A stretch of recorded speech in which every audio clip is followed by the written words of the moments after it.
The distance across a sink drain is 3.8 centimeters. Estimate the circumference. Use 3.14 for pi. Round your answer to the nearest whole number. Do not include units in your answer. So let's start with a sketch. There's my sink drain, and I'm told the distance across. So that's a way to describe the diameter. So this really tells me that the diameter is 3.8 centimeters.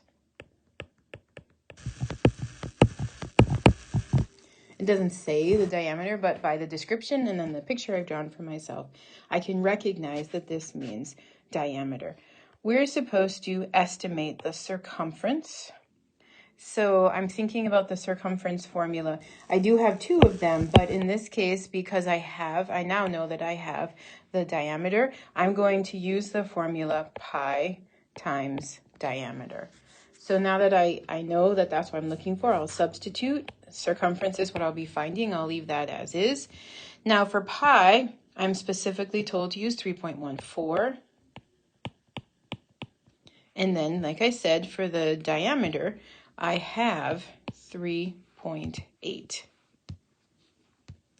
So the 3.8 goes here, and I'm just going to multiply those together. Multiplying them together gives me a total of 11.932, and that's centimeters as well.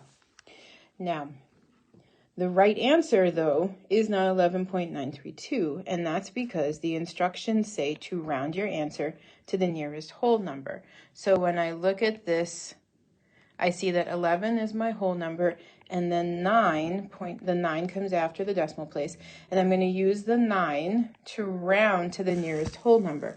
9 is going to have us round up, so I'm going to round to the next nearest whole number, which is 12. And so the correct answer for this problem is the circumference is approximately 12 centimeters.